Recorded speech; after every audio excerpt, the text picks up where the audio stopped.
बोलो विष्णु भगवान की जय। कार्तिक मास व्रत कथा के चौथे अध्याय में भगवान ऋषि सूत जी नारद जी को आगे बताते हैं कि भगवान मछली के समान अपना रूप धारण कर विंध्यवासी कश्यप ऋषि की अंजलि में आ पहुँचे। मछली ना तो कमंडल और ना ही तालाब में समा रही थी। यही विस्तार से पढ़ें इस कथा के में। तो चले पढ़ते हैं इस चौथे अध्याय की व्रत कथा। नारद जी बोले, ऐसा कहकर विष्णु भगवान मछली के समान रूप धारण कर विंध्यवासी कश्यप ऋषि के अंजलि में आ पहुँचे। कश्यप ऋषि ने दया करके उन्हें अपने कमंडल में रख लिया। जब उनके कमंडल में ना समा सके तब उन्हें कुएं में डाल दिया। जब उसमें भी वह मछली ना समा सकी तो उसे तालाब में फेंक दिया गया, और जब तालाब में भी नहीं समा सकी तो उसे समुद्र में डाल दिया गया, जहाँ वह बढ़ने लगी। इसके उपरांत उस नारायण रूपी मत्स्य ने शंखासुर को मारा। तत्पश्चात उस शंख को हाथ में लेकर बद्री नारायण भी आ पहुँचे। बद्री नारायण ने जब मुनियों को बुलाकर आज्ञा दी, विष्णु ने कहा, पानी में इधर उधर फैले हुए वेदों को ढूंढो। शीघ्र ही आप लोग रहस्य युक्त वेदों को जल से निकाल कर शीघ्र ही मेरे पास ले आओ। इतना काल तक मैं देवताओं के साथ प्रयाग में ठहरा हूँ। तो राजा पृथु ने नारद जी से कहा कि उसके पश्चात अपने तपोबल से समस्त ऋषियों ने यज्ञ बीजों के सहित सब वेद मंत्रों को ढूंढ निकाला। उन वेद मंत्रों में जो जो भाग जिस जिस मुनि को मिला वह भाग उस मुनि का ही हो गया। तत्पश्चात हे राजन, उस दिन से उस भाग के ये ऋषि कहलाए। सब वेदों को लेकर मुनिगण प्रयाग में आए और ब्रह्मा को उन लोगों ने सब वेद समर्पित कर दिए। सब वेदों को पाकर ब्रह्मा बड़े प्रसन्न हुए। तुरंत ही उन्होंने देवता तथा ऋषियों के साथ अश्वमेध यज्ञ किया। यज्ञ में के अंत में देवता, गंधर्व, यक्ष, नाग और गुणागण विष्णु को भूमि में दंडवत करके प्रार्थना करने लगे। देवता गणों ने कहा, हे देवादिदेव, हे जगन्नाथ, हे प्रभु, हम लोगों की प्रार्थना सुनिए। हम लोगों के हर्ष का समय है, इससे आप हमें वरदान दीजिए। इस स्थान में नष्ट हुए वेद पुनः ब्रह्मा को मिले। हे लक्ष्मी पते, आपकी अनुकंपा से हम लोगों को यज्ञ का भाग भी यहाँ मिला है, इसलिए यह स्थान आपके प्रसाद से आज से पृथ्वी भर में सर्व प्रधान, पुण्य को बढ़ाने वाला, मुक्ति और मुक्ति को देने वाला होवे। ब्रह्म हत्या आदि महान पापों का नाश करने वाला आज का यह समय भी परम पवित्र और अक्षय फलदाता हो, ऐसा वरदान हम लोगों को दीजिए। श्री विष्णु भगवान ने कहा, आप लोगों ने जो कुछ कहा वह हमारा ही भी ध्येय है। जैसा आप लोगों ने मुझसे कहा वैसा ही यह ब्रह्म क्षेत्र जगत प्रसिद्ध होगा।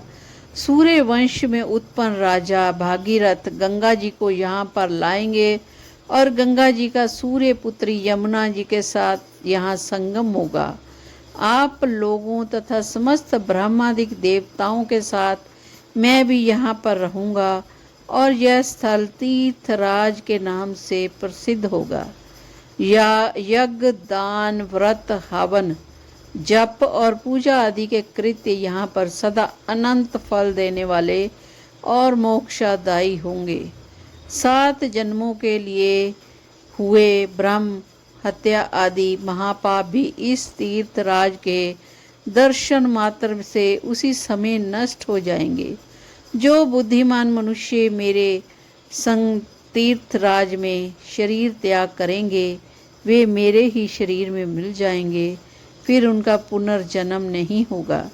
जो प्राणी अपने पितरों के उद्देश्य से श्राद्ध करेंगे उनके पितृ साक्षात मेरे सामने समान रूप वाले हो जाएंगे। यह समय भी समस्त प्राणियों को महापुण्य फल देने वाला होगा। जो लोग इस तीर्थ राज में मकर राशि में के सूर्य माघ में स्नान करेंगे उनके समस्त पाप विनष्ट हो जाएंगे। मकर की संक्रांति होने पर माघ मास में प्रातः काल स्नान करने के केवल दर्शन मात्र से सब पाप नष्ट हो जाते हैं। जैसे सूर्य के तेज से अंधकार का नाश हो जाता है। माघ के महीने में मकर की संक्रांति के होने पर स्नान करने वाले प्राणियों को मैं अपना लोक समीपे अपने समक्ष स्वरूप अपना स्वरूप इन तीनों मुक्तियों को प्रदान करता हूँ। हे मुनिवर्य, आप लोग मेरे शब्दों को सुनिए।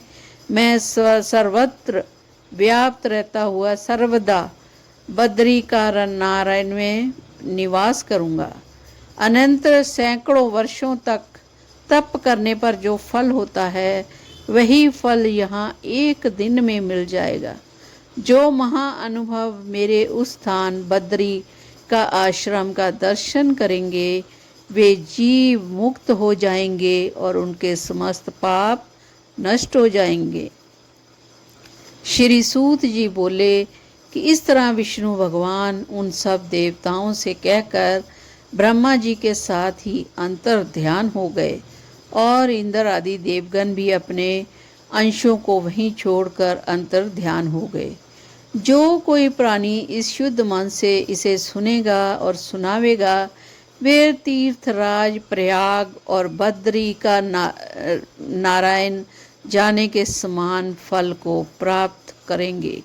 तो इस कथा को पूरा सुने और जिनको ये कथा पसंद आ रही है तो वो सब्सक्राइब और लाइक ज़रूर करें और बेल आइकॉन ज़रूर दबाएं ताकि आपको नोटिफिकेशन मिल सके मेरी अगली वीडियो का।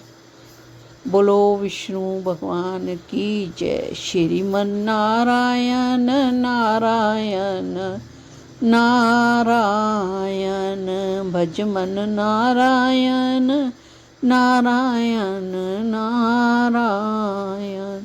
श्रीमन नारायण नारायण नारायण भज मन नारायण नारायण नारायण भज मन नारायण नारायण नारायण।